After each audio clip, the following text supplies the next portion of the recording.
నమస్కారం V3 news కు స్వాగతం. లక్ష్యం సమాజహితం. ముందుగా ముఖ్యాంశం. తెలంగాణలో పేదల చింతకు వైద్య పరీక్షలు, ప్రజలకు నాణ్యమైన వైద్యమే లక్ష్యమన్న ఈటల.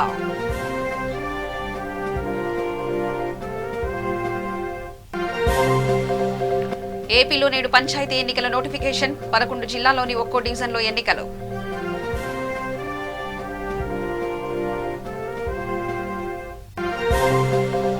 ఎన్నికలు నిర్వహిస్తే ప్రభుత్వానికి వచ్చే నష్టమేంటి? స్థానిక ఎన్నికలకు మద్దతిస్తామన్న పవన్ కళ్యాణ్.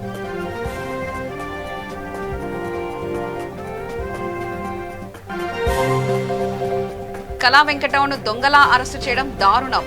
పాలకొల్లులో జగన్ ని వ్యతిరేకంగా టీడీపీ నేతల నిరసన.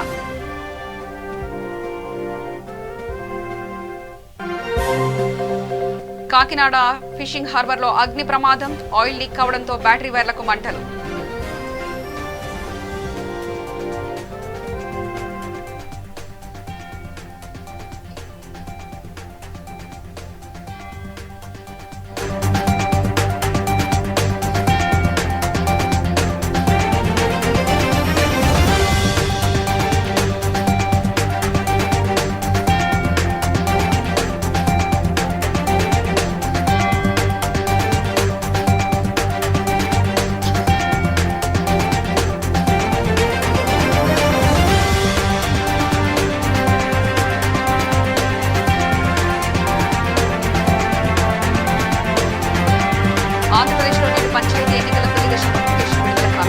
నోటిఫికేషన్ విడుదల చేయనున్నట్లు ఎస్ఈసీ నిమ్మగడ్డ రమేష్ కుమార్ నిన్న తెలిపారు. తొలి విడతలో 11 జిల్లాలకు సంబంధించిన ఒక్కో డివిజన్లో ఎన్నికలు నిర్వహించనున్నారు. ఈ విడతలో గుంటూరు, చిత్తూరు జిల్లాకు మినహాయించారు. అంతకుముందు నిన్న రాష్ట్రంలో హైడ్రామా నడిచింది. ఓవైపు వ్యాక్సినేషన్, మరోవైపు ఎన్నికలు సాధ్యం కావని, కాబట్టి నోటిఫికేషన్ వాయిదా వేయాలని ప్రభుత్వం కోరింది. అయినప్పటికీ ఎన్నికల నిర్వహణ రమేష్ కుమార్ మొగ్గు చూపుతున్నారు. గత మార్చిలో ఎన్నికల ప్రక్రియ సందర్భంగా అక్రమాలకు, హింసను నివారించడంలో విఫలమయ్యారన్న కారణంతో 9 మంది అధికారులను నిమ్మగడ్డ విధుల నుంచి తప్పించారు.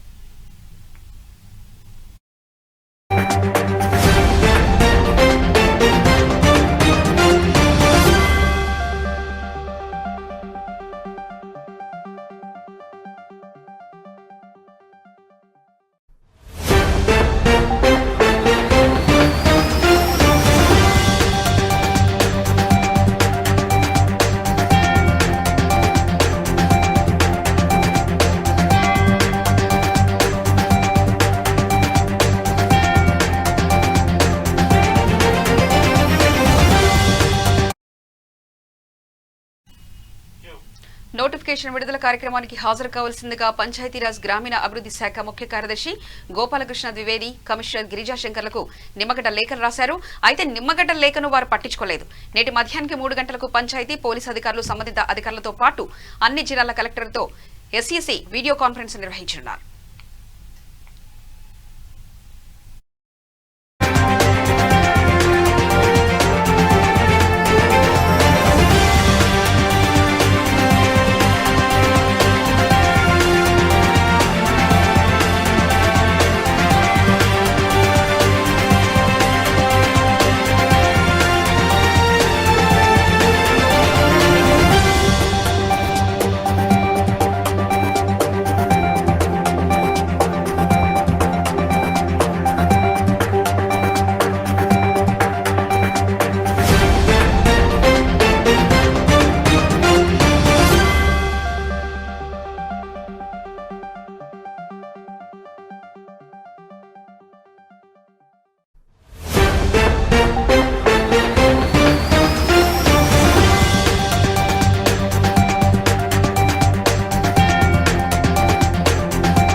ఇక ఏపీ పంచాయతీ ఎన్నికలపై మాజీ ఎంపీ ఉండవల్లి హాట్ కామెంట్స్ చేశారు. ఎన్నికల నిర్వహణలో ప్రభుత్వం, ఎన్నికల కమిషనర్ రెండు ఏకాభిప్రాయంతో ముందుకు సాగాలన్నారు.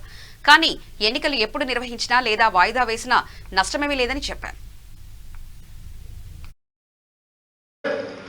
ఈ యాక్ట్ లో ఏదైనా తేడా వస్తే ఈ యాక్ట్ ప్రకారం రేపు అంబానీ గారు అదానీ గారు వచ్చి మీ దగ్గర ఉన్నటువంటి 100 బస్తాల ధాన్యం కొనుక్కున్నారు అనుకోండి, 100 బస్తాలకి బస్తా 100 రూపాయలు చొప్పిస్తానని 10,000 మాటిచ్చి 5,000 ఇచ్చారు అనుకోండి.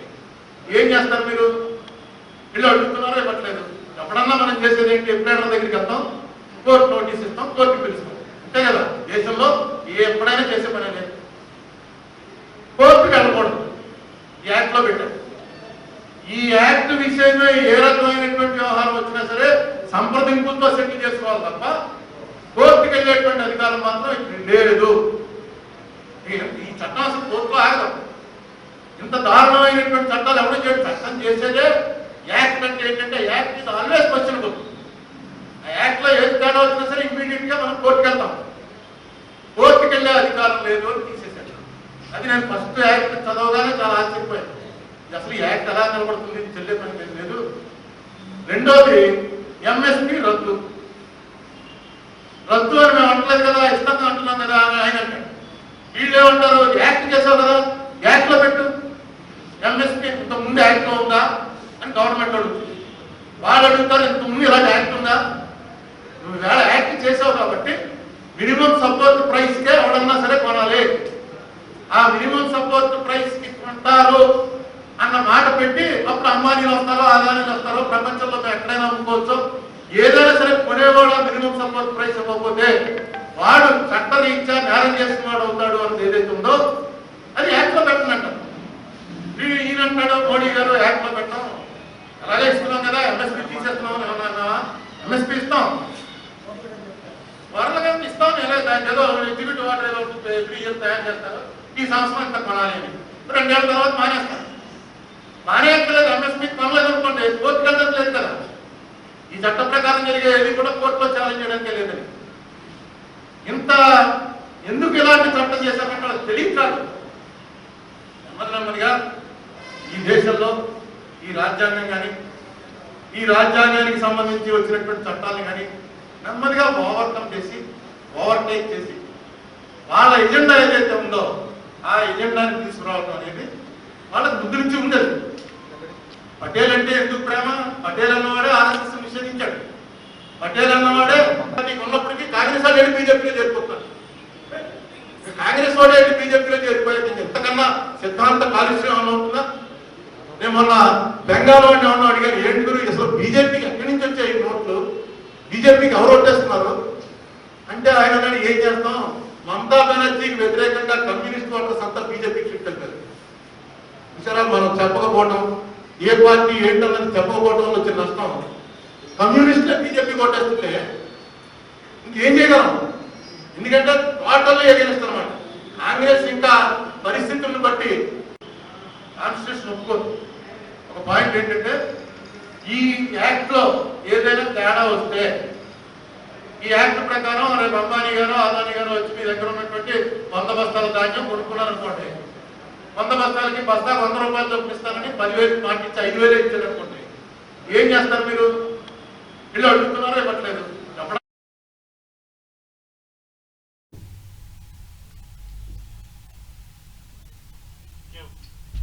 ఇక స్థానిక ఎన్నికలు నిర్వహించడానికి ప్రభుత్వానికి వచ్చిన ఇబ్బంది ఏంటో తనకు అర్థం కాలేదని జనసేన చీఫ్ పవన్ కళ్యాణ్ అన్నారు. తిరుపతిలోని మీడియా సమావేశంలో నిర్వహించిన ఆయన కరోనా ఉందని, పంచాయతీ ఎన్నికలు వద్దని ప్రభుత్వం చెప్తుందన్నారు. ఇప్పుడు స్థానిక ఎన్నికలు జరగాలా వద్దా అన్న మీడియా ప్రశ్నకు పవన్ షాకింగ్ సమాధానం ఇచ్చారు. నిజంగా వైసీపీ ప్రభుత్వానికి కరోనా ఇబ్బంది అయితే ఆ పార్టీ ఎమ్మెల్యేలు పీక్ కరోనా సమయంలో బర్త్డే పార్టీలు చేసుకున్నారన్నారు. ఎన్నికలు జరగాల్సిన అవసరం ఉందని, ఎన్నికలకు తాము మద్దతు ఇస్తామని పవన్ స్పష్టం చేశారు. చేయబోతున్నా దీని మీద ఒక చర్చ జరిగింది. పిఎస్సి సభ్యులు కూడా వారి నియోజకవర్గాల దగ్గర నుంచి, వారి ఇన్ఛార్జీల దగ్గర నుంచి, మిగతా జిల్లాల్లో ఉన్న ఇన్ఛార్జీల అందరి దగ్గర నుంచి చాలా లోతైన అవగాహన ఏర్పరచుకొని వారి అభిప్రాయాలు కూడా మాకు తెలియజేశారు. అవి మీకు కొద్ది క్లుప్తంగా మీకు తెలియజేస్తాను. ముఖ్యంగా స్టేట్లో లా అండ్ ఆర్డర్ ఇష్యూ గురించి ముందుగా వస్తే సెక్షన్ 144 సెక్షన్ కానీ సెక్షన్ 30 కానీ ఇష్టారాజ్యంగా అమలు చేస్తూ ఉన్నారు. నాకు ఒకటే అనిపించింది, అదృష్టం అందలం ఎక్కిస్తే బుద్ధి పదలోకి లాక్కెళ్ళింది అన్నట్టుగా వైసీపీకి 151 సీట్లు వచ్చి అంత పూర్ణ బహుమతి వచ్చిన తర్వాత ఈ విధంగా శాంతి భద్రతలను కాపాడాల్సిన వాళ్ళు చిన్న సోషల్ పోస్టింగ్ కూడా, అంటే మాకు ఈ రోడ్లు బాగలేవు లేదంటే మీ పరిస్థితి బాగలేదంటే కూడా వాళ్ళు ఏదో చాలా నేరస్తుల్లాగా కేసులు పెట్టేసి ఇబ్బంది పెట్టేది ఏ స్థాయికి వెళ్ళిపోయిందంటే, మొన్న ఈ మధ్యన గిద్దలూరులో ఒక జన సైనికుడు అక్కడ స్థానికంగా ఉన్న ఎమ్మెల్యేని రోడ్లు బాగలేవు అని నిలదీసి మాట్లాడితే ఒకసారి అతని మీద పడిపోయి అతన్ని అన్ని రకాలుగా హింసించి భయపెట్టి భయపడకు గురి చేసి ఆయన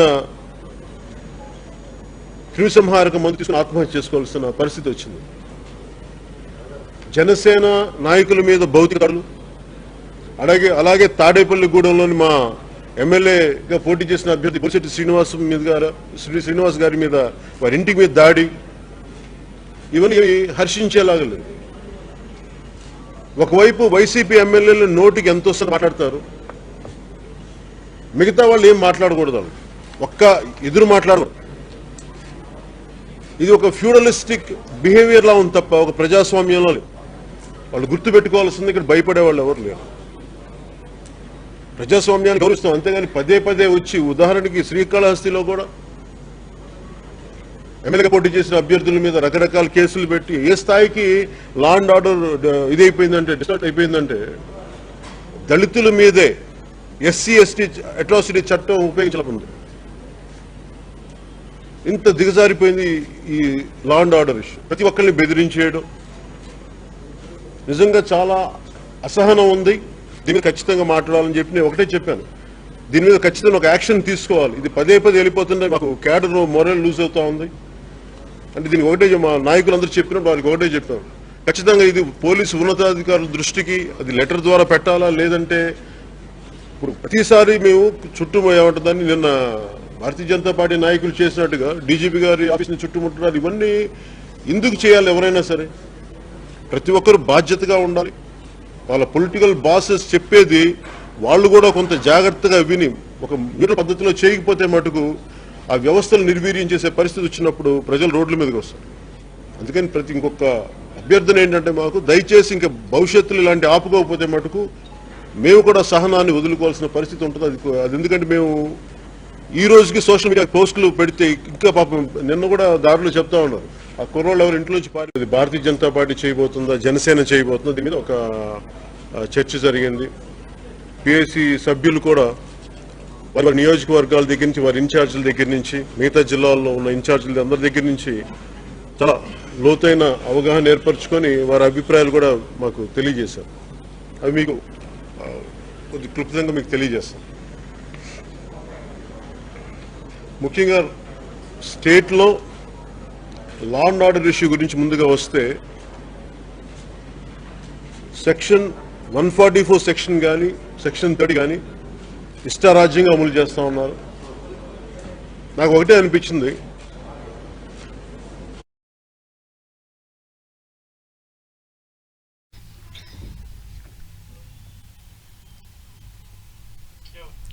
ఎన్నికలు ఎప్పుడు వచ్చినా వైసీపీ సిద్ధంగా ఉందని మంత్రి బాలినేని శ్రీనివాస్ అన్నారు. ఎన్నికల కమిషన్ను గుప్పెట్లో పెట్టుకుని ఎన్నికలు నిర్వహించేలా ప్రతిపక్షం ప్రయత్నాలు చేస్తుందని చెప్పారు. ఎన్నికలు నిర్వహించిన టీడీపీ గెలిచే అవకాశాలు లేవని, హిందువులను రెచ్చగొట్టే విధంగా చంద్రబాబు వ్యవహరిస్తున్నారని తెలిపారు. సెక్యులర్ పార్టీ అనేవాడు ఈ రకంగా నేను హిందువుని, నేను క్రిస్టియన్ అని మాట్లాడతా అంటే నిజంగా అసలు పిచ్చి పట్టిపోయింది. అతనికి ఏం మాట్లాడుతున్నాడో అతనికి తెలియటంలా. అతను మంచి జీవితం పోయింది. అతను ఏదేదో మాట్లాడుతూ ఉన్నాడు. ఎందుకంటే జగన్ గారు చేసే ఈ కార్యక్రమాలు చూసి ఇంక ఎట్లా మన పార్టీ రాదు, ఏదో రకంగా ఏదో హిందూజం రెచ్చగొట్టు, ఏదో ఒకటి ఈ దేవాలయాలు వాళ్ళే పాల్గొట్టు ఏదో చేసే కార్యక్రమాలు చేస్తున్నాడు తప్ప అతనికి మతిపోయింది.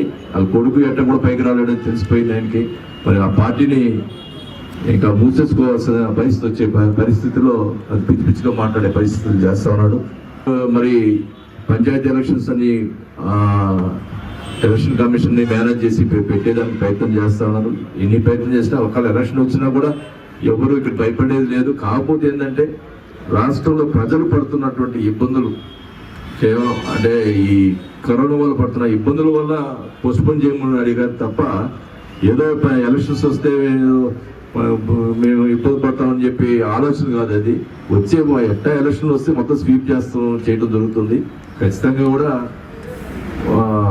వైఎస్ఆర్ పార్టీ ఎక్కడ చూసినా కూడా ప్రతి జిల్లాలో అన్ని గతంలో 150 సీట్లు వస్తే ఈరోజు ఎలక్షన్ పెడితే 120 సీట్లు వచ్చే పరిస్థితి ఉంది. ఒక చంద్రబాబు నాయుడు గెలుస్తాడో గెలవడం కూడా అనే పరిస్థితి కూడా వచ్చిందని కూడా తెలియజేసుకుంటా ఉన్నాం.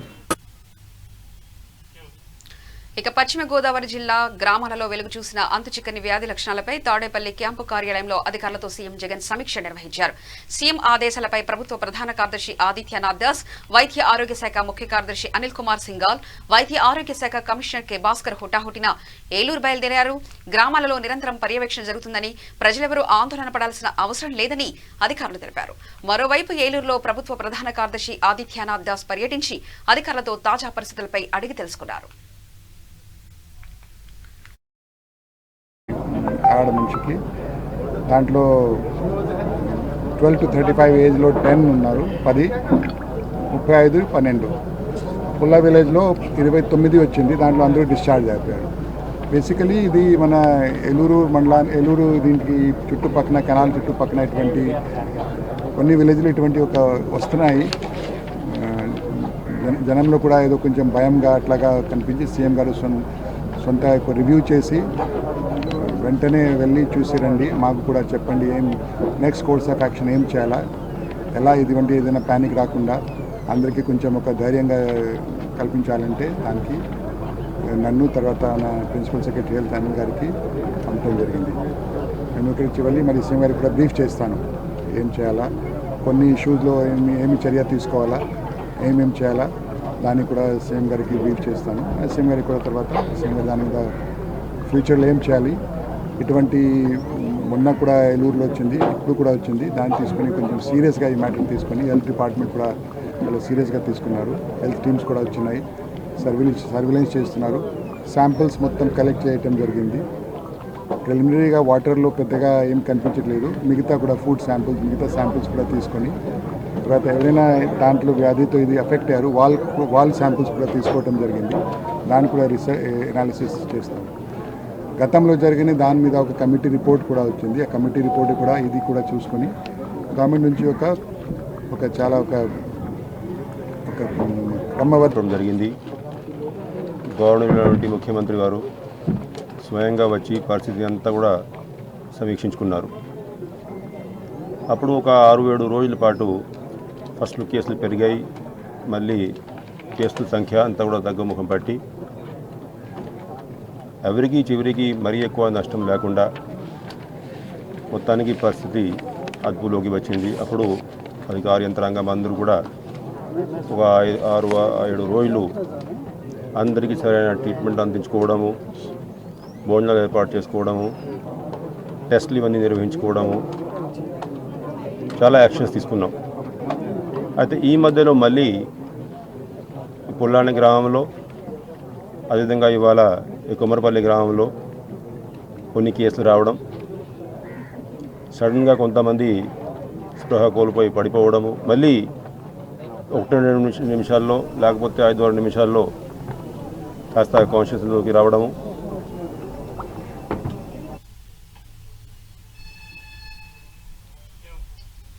పశ్చిమ గోదావరి జిల్లా పాలకొల్లు తిరుపతిలో తెలుగుదేశం పార్టీ తలపెట్టిన ధర్మ పరిరక్షణ యాత్రను అడ్డుకొని అక్రమంగా అరెస్ట్ చేసినందుకు నిరసనగా గాంధీబొమ్మ సెంటర్లో టీడీపీ నేతలు నిరసన వ్యక్తం చేశారు. ఈ కార్యక్రమంలో ఎమ్మెల్సీ అంగర రామ్మోహన్ రావు పాల్గొన్నారు.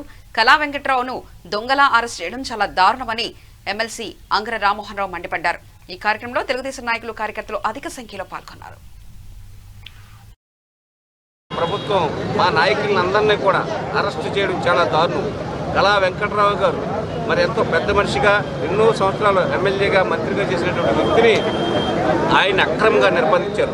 ఎవరు ఆ కేసు పెట్టారంటే విజయసాయి రెడ్డి గారు ఇచ్చిన రిపోర్ట్ మేరకు ఆయన్ని మరి ఒక దొంగలాగా అరెస్ట్ చేసి ఆయన వేళ్లలో కూడా మందులు కూడా ఆరోగ్యానికి సంబంధించిన మందులు కూడా వేసుకోకుండా చాలా ఇబ్బంది పెట్టారు. మరి ఇటువంటి సంఘటనలన్నీ కూడా పూర్తిగా ఖండిస్తున్నాం. అదేవిధంగా నిన్న తిరుపతి పార్లమెంట్లో మా పార్టీ ఇచ్చినటువంటి ధర్మ పరిరక్షణ పోరాటానికి భయపడి మా నాయకులందరినీ కూడా అచ్చెన్నాయుడు గారు కానీ, అమర్నాథ్ రెడ్డి గారు, రామానాయుడు గారి ఆ జిల్లా నాయకులందరినీ కూడా గదుల్లోంచి బయటకు రాకుండా ఒక ఇరుకు గదిలో పెట్టి 50 మందిని అక్కడ అరెస్ట్ చేయడం చాలా దారుణం. ఈ అక్రమంలో అటువంటి హక్కు అంబేద్కర్ ఇస్తే ఈవేళ మరి జగన్ గారు తాత రాజ్యాంగం, రాజారెడ్డి రాజ్యాంగం నడుపుతూ ఆయనకి ఇష్టం లేకపోతే ఏ మతాలలోనైనా సరే అణగదొక్కేయాలి అనే ఉద్దేశించే ఈవేళ వాళ్ళ మంత్రులు కూడా మాట్లాడుతున్నారు. మరి 150 దేవాలయాల మీద దాడులు జరిగితే కనీసం దేవాలయం దగ్గరికి జగన్ గారు రాలేదు ముఖ్యమంత్రిగా. మరి హిందూ దేవాలయం అంటే ఇంటి కింద మీ కోపం. మా నాయకుడు ముఖ్యమంత్రి కావడంగా తాడేపల్లిగూడెంలో చర్చ జరిగితే వెంటనే అక్కడికి వచ్చి ఖండించడం జరిగింది. వేళ ఎవరిష్టం వచ్చిన దేవుని వాడు యేసుక్రీస్తు దేవాలయాల మీద దాడి జరిగిన మేము ఊరుకోం. పరిరక్షణ కోసం వాటికైనా కాపాడుతాం. రాజకీయ కక్షతో ధర్మ పరిరక్షణ యాత్రకు వెళ్తున్న టీడీపీ నాయకులను అక్రమంగా అరెస్ట్ చేయడాన్ని ఖండిస్తున్నామని గూడూరు నియోజకవర్గ మాజీ ఎమ్మెల్యే పాషం సునీల్ కుమార్ వెల్లడించారు. పట్టణంలోని తెలుగుదేశం పార్టీ కార్యాలయంలో మాజీ ఎమ్మెల్యే ఆధ్వర్యంలో దీక్షా కార్యక్రమం నిర్వహించారు. రాష్ట్రాలలో దేవాలయాలపై జరుగుతున్న దాడులను ఖండిస్తూ ధర్మ పరిరక్షణ వెళ్తున్న టీడీపీ నాయకులను అక్రమంగా అరెస్ట్ చేయడం దారుణమన్నారు. ఈ దీక్షా కార్యక్రమంలో నాయకులు పులిమి శ్రీనివాసులు, బిల్లు చెంచు రామయ్య, శ్రీనివాసులు, వెంకటేశ్వర్లు, శ్రావణి, భారతి, విజయమ్మ తదితరులు పాల్గొన్నారు.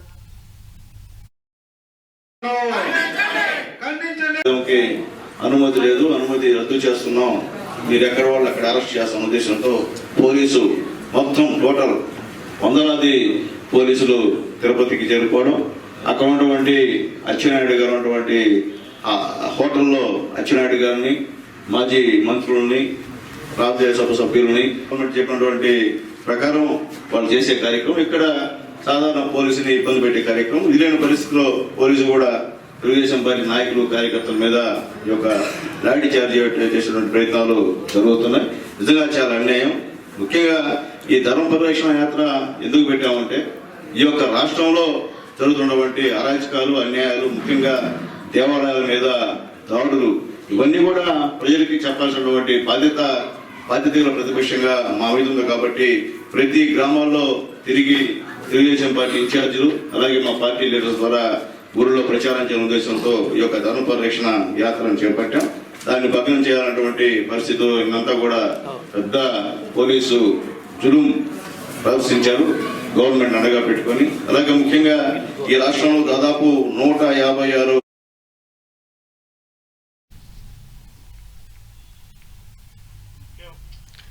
తూర్పుగోదావరి జిల్లా కాకినాడ ఫిషింగ్ హార్బర్లో అగ్ని ప్రమాదం చోటు చేసుకుంది. బోట్లో ఆయిల్ లీక్ అవడంతో బ్యాటరీ వైర్లకు మంటలు వ్యాపించడంతో ఈ ప్రమాదం తలెత్తింది.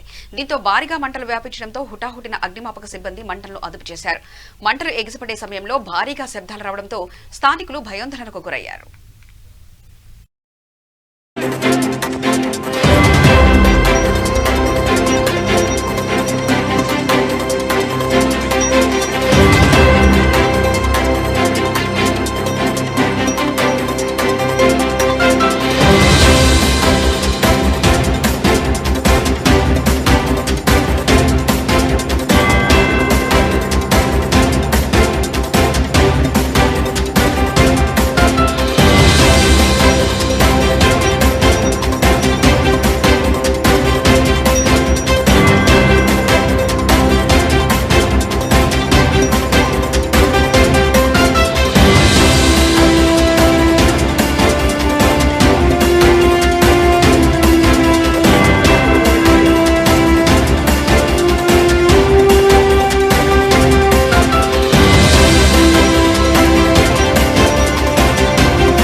అనంతపురం జిల్లాలో హోంగార్డు ఉద్యోగాల పేరుతో మోసం చేస్తున్న ముఠాను పోలీసులు అరెస్ట్ చేశారు. వారి నుంచి కంప్యూటర్, పత్రాలను తయారు చేసే సామాగ్రి, సెల్ ఫోన్లను స్వాధీనం చేసుకున్నారు. కర్నూలు జిల్లా సంజమాల మండలానికి చెందిన కిరణ్ అనే వ్యక్తి నుంచి రవి అనే వ్యక్తి హోంగార్డు ఉద్యోగం ఇప్పిస్తానని చెప్పి 30,000 వసూలు చేశాడు. ఈ క్రమంలో కిరణ్ సహకారంతో కొంతమంది వ్యక్తుల నుంచి అధిక మొత్తంలో డబ్బులు వసూలు చేశారు. దీంతో చివరికి మోసపోయామని గ్రహించిన బాధితులు పోలీసులకు సమాచారం ఇవ్వడంతో రంగంలో దిగిన పోలీసులు నిందితులను అరెస్ట్ చేసినట్లు ఎస్పీ సత్య యేసుబాబు తెలిపారు.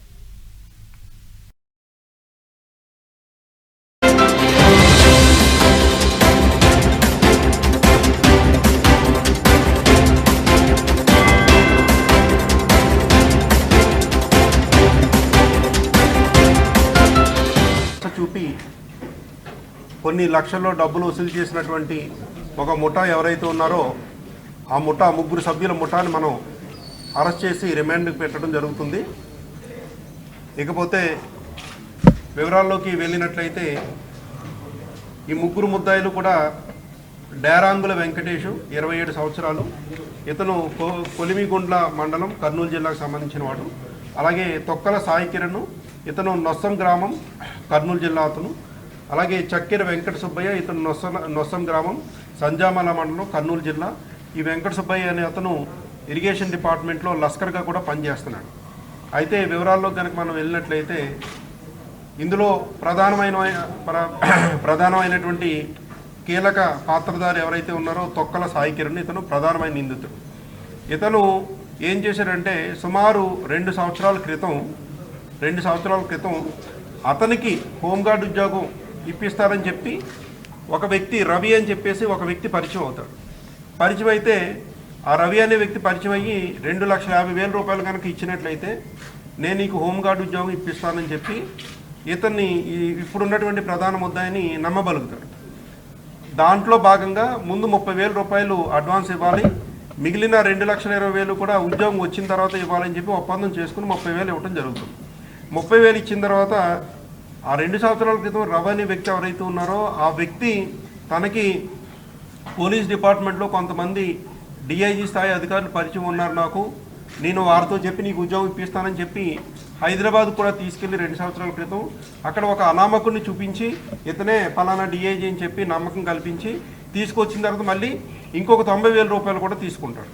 తీసుకుని ఉద్యోగం ఇవ్వకుండా కాలయాపన చేస్తూ ఉంటాడు. సో ఈ రకంగా కొంతకాలం అయ్యేటప్పటికి ఇతను ఒక 2-3 నెలలు అయ్యేటప్పటికి ఇదంతా కూడా ఫేక్ అని చెప్పి ఈ సాయి కిరణ్ అనే వ్యక్తి రియలైజ్ అవుతాడు. రియలైజ్ అయిన తర్వాత అతను ఏదైతే డబ్బులు ఖర్చు పెట్టాడో ఆ రకంగా ఖర్చు పెట్టిన డబ్బుల్ని అప్పుల నుంచి తను మళ్ళీ అప్పులు తీర్చడానికి గాను లేకపోతే ఇదే రకమైనటువంటి చీటింగ్ ఇతరులు కూడా చేసినట్లయితే మనకు కూడా చాలా డబ్బులు సంపాదించుకోవచ్చు, ఈజీ మనీ ఎర్న్ చేయొచ్చు అని చెప్పి ఇతను ఏం చేశాడంటే కొంతమంది ఇతనికి పరిచయం ఉన్నటువంటి ఒక షేక్ షావాలి అని చెప్పి ఒక వ్యక్తి పరిచయం ఉన్నాడు, బనగానపల్లికి సంబంధించిన వ్యక్తి. అతనితో సుమారు 40 మంది దగ్గర నుంచి 30,000 రూపాయలు చెప్పిన 12 లక్షల రూపాయలు వీళ్ళు వసూలు చేసి సాయి కిరణ్ తీసుకున్నాడు. మళ్ళీ సాయి కిరణ్ అనే వ్యక్తి ఈ రకంగా ముందు కేసులో ఇతను బాధితుడు. ఆ సందర్భాన్ని దృష్టిలో పెట్టుకుని ఇతను కూడా ఒక క్రిమినల్లా తయారయ్యి సుమారు 40 మంది దగ్గర నుంచి 30,000 రూపాయలు వసూలు చేయించుకుని 12 లక్షలు ఇతను అక్రమంగా వాళ్ళ దగ్గర నుంచి తీసుకున్నాడు అనమాట, ఉద్యోగాలు ఇప్పిస్తామని, హోంగార్డ్ ఉద్యోగాలు. సో అయితే ఇది ఇట్లా ఉండగా ఈ 2 ఏళ్ల క్రితం జరిగి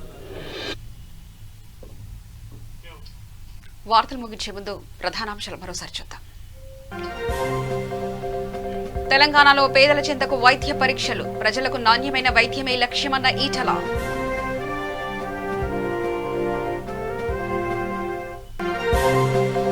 ఏపీలో నేడు పంచాయతీ ఎన్నికల నోటిఫికేషన్, 11 జిల్లాల్లోని ఒక్కో డివిజన్లో ఎన్నికలు.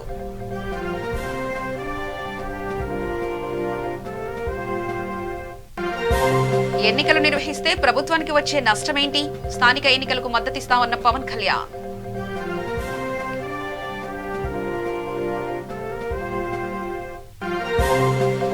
కళా వెంకట్రావును దొంగలా అరెస్ట్ చేయడం దారుణం, పాలకొల్లులోని జగన్ ని వ్యతిరేకంగా టీడీపీ నేతల నిరసన.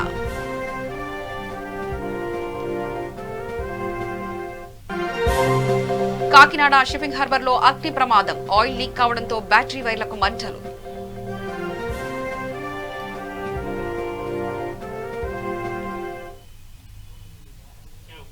సమగ్ర సమాచార శ్రవంతికై చూస్తూనే ఉండండి. V3 న్యూస్, లక్ష్యం సమాజహితం.